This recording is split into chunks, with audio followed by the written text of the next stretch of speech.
Hi, this is a new video on microfinance schemes as a strategy influencing growth and development. Indeed, this is again a market-orientated strategy for achieving growth and development. Say what it is. So, what is microfinance? How would we define it? What are the key characteristics? Microfinance organisations make loans to households and aspiring entrepreneurs who live in developing countries. The goal of microfinance is to lift poor people out of poverty. Typically, the amount of money lent by a microfinance outfit might be quite small, relatively small. Indeed, on average, it's less than £50, so relatively small amounts of money being lent here. By limiting the size of each loan, more loans in total can be made from the same stock of loanable funds. So each loan is relatively small, but you're making a lot of loans to a lot of people. Microfinance loans are supposed to be used to finance capital expenditure. In other words, microfinance is designed to fund new business startups. The income generated from the new business hopefully being enough to enable poor people in the developing world to escape poverty. Many of the microfinance companies making loans target women, the inference being that in many developing countries, women are oppressed by a patriarchy. Men, so the story goes, should not be given microfinance loans because you just can't trust them. They'll misuse the borrowed money and get drunk with it or gamble it away. The dial-a cliche point here is that it's much better to lend women because they're money to women and because they're more likely to use it to start up a business rather than just fritter it away. For me personally, I just think that's terribly cliched and more than a little sexist. However, that argument will find truck with your examiners who tend to be all into this type of thing. And, particularly, I guess what you could say is that microfinance loans could definitely help to empower women. Another feature of microfinance is that many of those taking out the loans are unable to access conventional bank loans from conventional banks because they've got a poor credit rating. That could be because they've taken out loans in the past and defaulted, or it just might be that they've got very low income, so a conventional bank might turn down one of these ladies because they're just worried about, well, how on earth are they going to pay if their income is so low? But with a microfinance bank, a specialist microfinance lender, they're in effect making loans to subprime borrowers who have got low incomes and dodgy credit histories. To compensate for the extra risk that's intrinsic to making loans to poor people with poor credit ratings, the interest rates charged on loans made by microfinance lenders tends to be quite a lot higher than the interest rates charged by conventional banks to borrowers who earn more money and who do have great credit rating histories. Some microfinance providers are conventional profit maximizing companies. For example, the American global giant Citibank runs a microfinance subsidiary. Obviously, when Citibank is running a microfinance bank in a developing country, they're going to turn a profit from that. That's going to be their objective, profit maximization. On the other hand, other microfinance banks are run by charities on a not-for-profit basis. So there's no such thing as a homogeneous microfinance bank or lender. They're all slightly different. Some of them are charities run on a not-for-profit basis. On the other hand, others are just regular banks or divisions of regular banks that have chosen to specialize in lending money to poor people in developing countries. So to recap then, the main characteristics of microfinance are, number one, they're privately owned banks and non-governmental organisations who make loans to subprime borrowers who are turned down by regular banks because they're deemed to be too risky to lend money to. Number 2, most microfinance customers are very poor and live in the developing world. Number 3, each loan is for a relatively small amount of money, a few $100s at most. As I say, the average is about £50 sterling.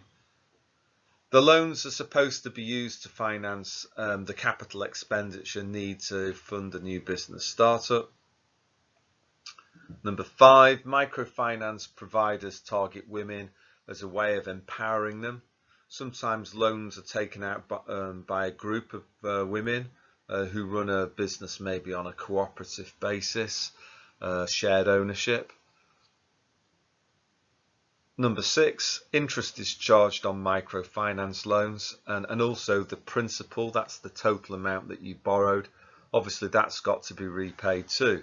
And with any loan, as you know, until you repay the principal, you'll keep on you'll have to keep on paying interest month after month after month after month after month after month until you pay the principal off. This is something that many young people don't understand with debt. They just sort of think, if I borrow money, I just have to pay it back. Yeah, you do, but you also have to pay back something extra on top, and that something extra is called interest, and you have to keep on paying that interest week after week, month after month, year after year, until you repay that principal, the amount of money that you borrowed initially. Number 7, microfinance is an aid. Yeah, so in many cases it's actually run by profit maximizing banks like Citibank that have actually set up special divisions called microfinance banks. Say why it might work. So what we're going to look at here is arguments that could be used to advance the assertion that microfinance can help a country to achieve economic growth and economic development. The first argument that's advanced is that microfinance can help to promote economic development by enhancing gender equality. 85% of microfinance loans are made to women. Therefore, microfinance could generate economic development by helping women to become financially independent of men. If microfinance helps a woman to set up a business, she can earn an income of her own, which means that women no longer have to rely on men to feed and clothe them. They can earn a living themselves, and maybe if they don't like the bloke that they're living with anymore, if they're financially independent, they don't have to live with this wretched human being called a man anymore. The second argument in favour of microfinance is that it can help to create economic growth, particularly if a microfinance loan is used to fund capital expenditure. If firms engage in capital expenditure, an economy will develop a larger stock of capital. The productivity of labour, that's output per worker, will increase if the capital stock improves. This is because more modern machinery tends to speed up the pace of production. It makes for fewer breakdowns, and therefore the same group of workers will be able to produce more in total with a superior stock of capital. So if entrepreneurs in developing countries take out loans from microfinance banks and purchase capital, what will happen is that there'll be an increase in long-run aggregate supply due to the increase in productivity created by a larger stock of capital. But don't forget that investment is also a component of aggregate demand. So if microfinance loans are taken out and they're used to fund expenditure on capital, that's called investment. So aggregate demand will also increase. And what that will do is it will cause long-run economic growth of MY1 to MY2. Now, provided that the rate of economic growth is faster than any population growth that this country is experiencing, what that should lead to is an increase in per capita incomes. If per capita incomes rise, the recorded level of economic development will increase as measured by the Human Development Index.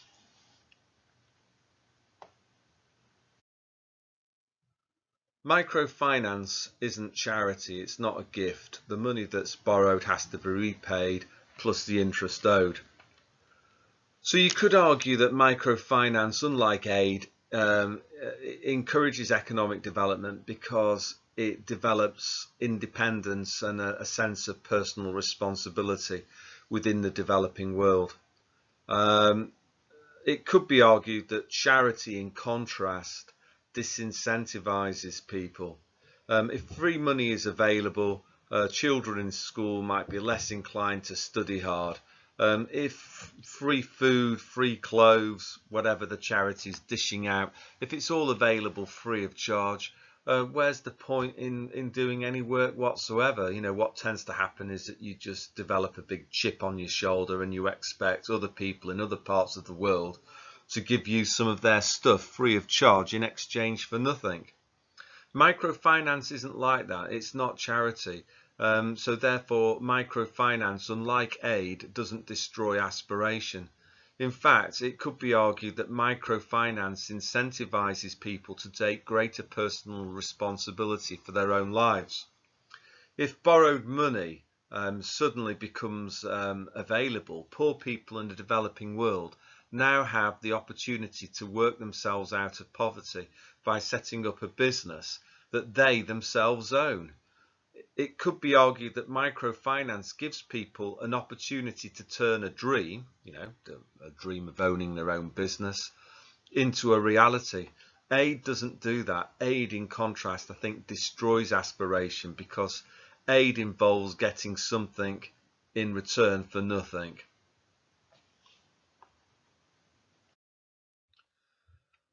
Another advantage of microfinance is that it can help a country to overcome primary product dependency because the money borrowed by local entrepreneurs could be used to purchase capital, the capital needed to set up fledgling manufacturing companies. And that's exactly what needs to be done to overcome primary product dependency. We need to move out of labour-intensive agriculture, say, move into capital intensive manufacturing. But where's the money going to come from to purchase the capital? You could argue maybe it could come from microfinance banks, the likes of Citibank of America setting up a microfinance division in Syria, say, making loans to entrepreneurs so that they can go and buy sewing machines and begin manufacturing clothes. On similar lines, if you remember back to the Harrod-Domar model, one of the main constraints on economic growth was a lack of loanable funds because in many developing countries, households are just too poor to save. So you get what's called a savings gap. The savings gap is the difference between the savings ratio that a country currently has and a much higher savings ratio that would be needed to achieve the economic growth rate that that particular country is targeted. So microfinance can help because maybe the likes of Citibank set up a microfinance division in Kenya or wherever it is, and it's loanable funds from North America and Western Europe that finance those loans to budding entrepreneurs in Kenya. So what happens then is that you get investment in Kenya without Kenyans having to sacrifice consumption, because the loanable funds used to finance investment in Kenya didn't come from Kenyans, they came from North Americans and Europeans.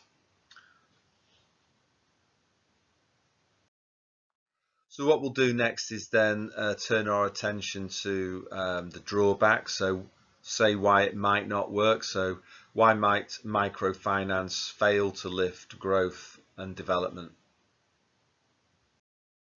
The first argument is interest. Microfinance enables people in developing countries to borrow money. But when you take a loan out, you have to repay the principal, and until you do that, you have to pay interest. The opportunity cost of paying interest is that you have less disposable income available to purchase other things with. So this can be a particular issue, I guess, if you're borrowing money to finance consumption. That shouldn't really happen, but sometimes it does with microfinance lenders. Sometimes the lenders don't really check out what the borrower is going to do with the loans that they're making. And rather than the borrower using it to purchase capital, they might just use it to finance extra consumption. The problem with that is that borrowing to consume doesn't create a future income stream. So when the loan repayments start coming due with the interest owed, the only way of paying the borrowed money back is to dramatically cut current consumption. So paying interest increases your expenditure, leaving less money available for households in the developing world to consume within the future. So you could argue really what all of this does is it just pulls forward consumption from the future into the present. So the opportunity cost of borrowing money, especially if you're using it to finance consumption, is that you're going to have a lower standard of living in the future.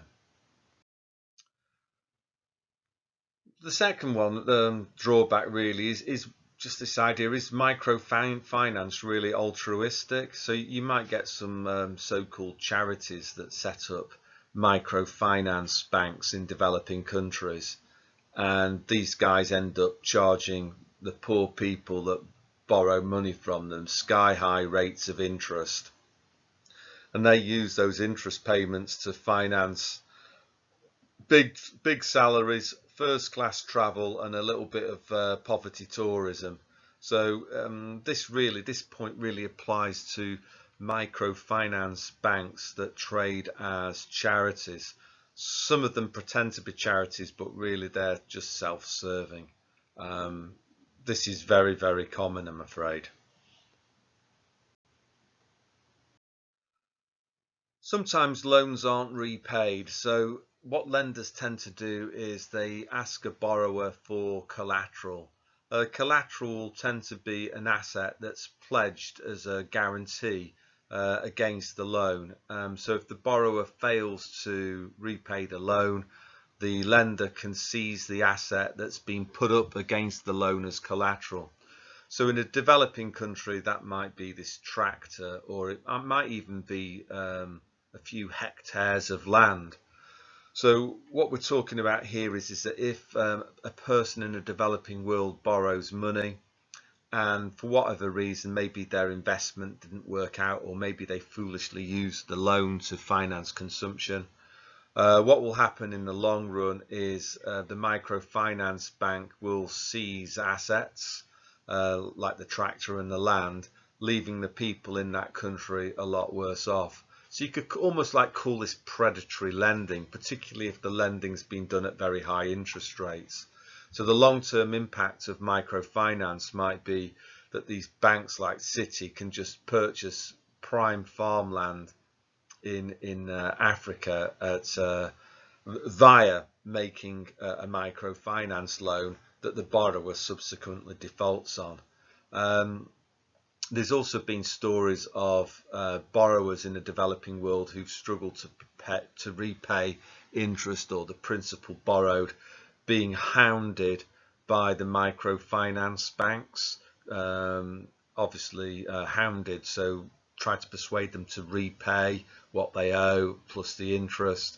And sadly, poor people in developing countries have done very sad things like commit suicide because they've been chased so hard by microfinance companies that want their pound of flesh. So another way that you can evaluate is to write about what it depends on. So microfinance, does it help economic development or does it hinder it? What does it depend on?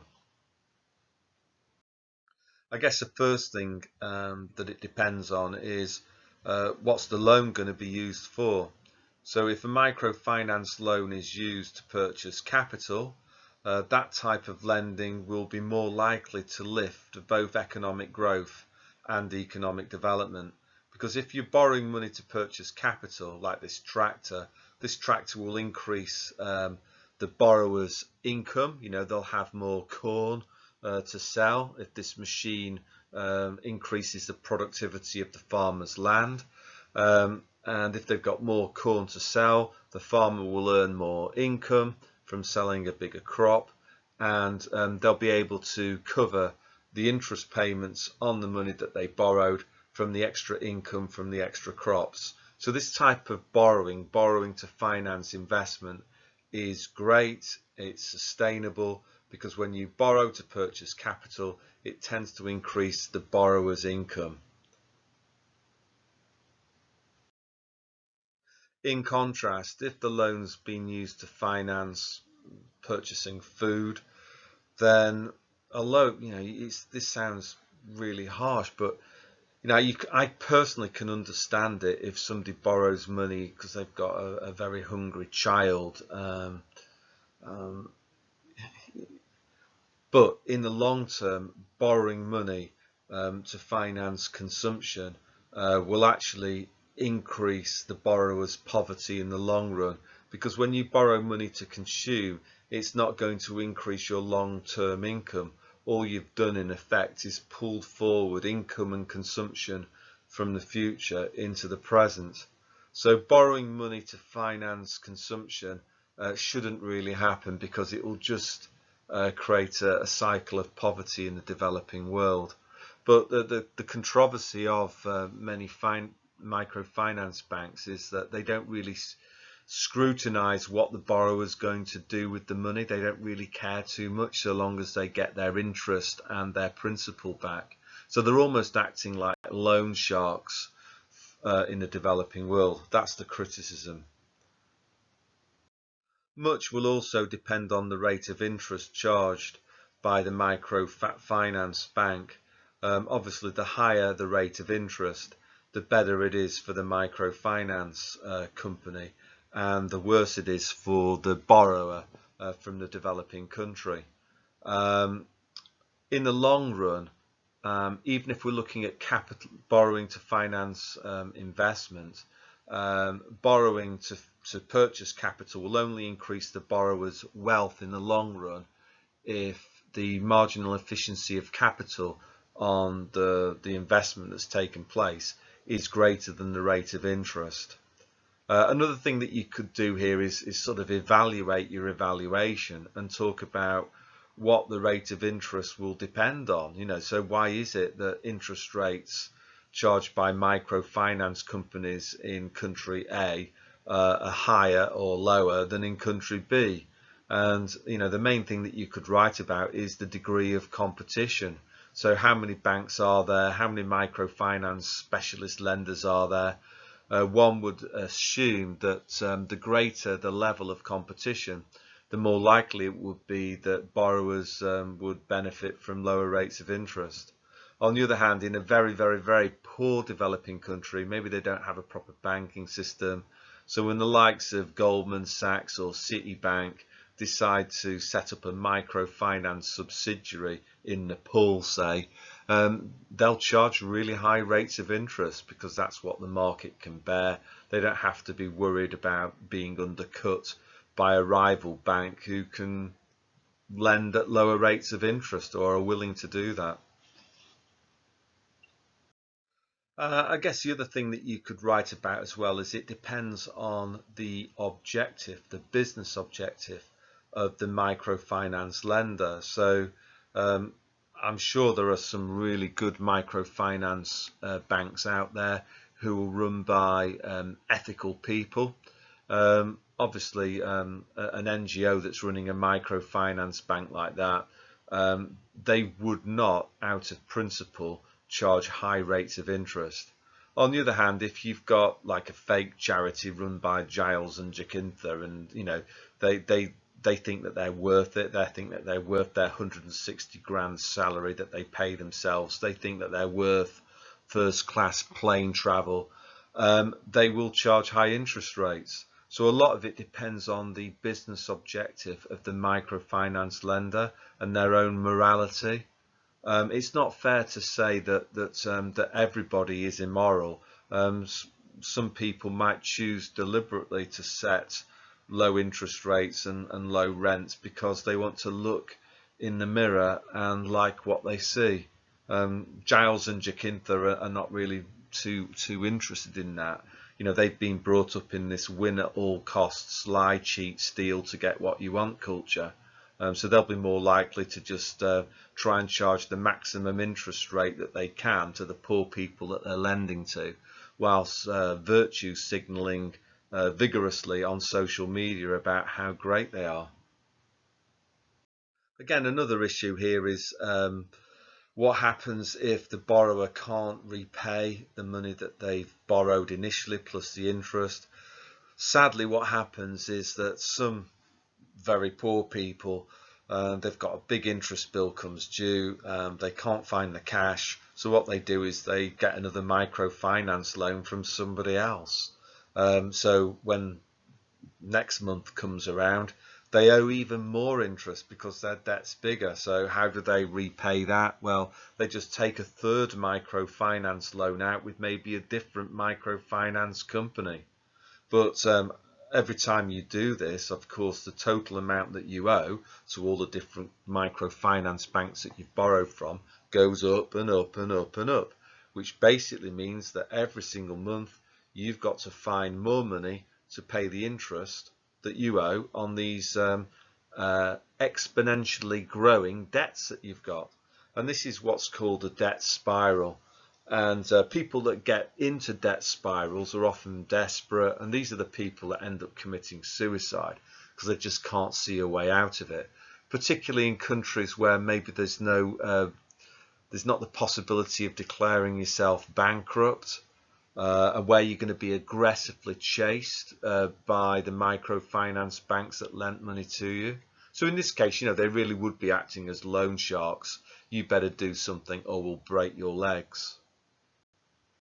So in conclusion, what you would say here really is it depends on your perspective. So a Marxist would probably view microfinance as being exploitation. You know, you get banks like Goldman Sachs lending money to vulnerable people in the developing world, charging them rip-off interest rates, and it's all really terrible. Maybe today it might be a little bit more sophisticated and they might reference something like asymmetric information. So maybe the banks know all about the power of compound interest and these poor women in developing countries don't. So they end up signing loan agreements that favour the lender over themselves. On the other hand, if you take an Austrian perspective, somebody like Ludwig von Mises would say, well, of course, microfinance is always a good thing because it's based on voluntary exchange. No one forces anybody in a developing country to sign on the dotted line for a microfinance loan. The fact that they, of their own free will, choose to do that must imply that the borrower is benefiting in some way. Similarly, you would say, well, it's also got to benefit the lender too.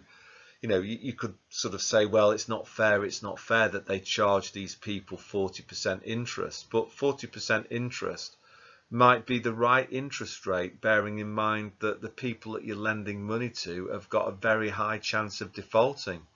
So, you know, maybe only 5 in 40 loans that you make end up being repaid. So you've got to charge higher interest rates if you're going to stay in business. So really, it all depends on your perspective. Do you believe in free markets or do you believe in Marxist style exploitation?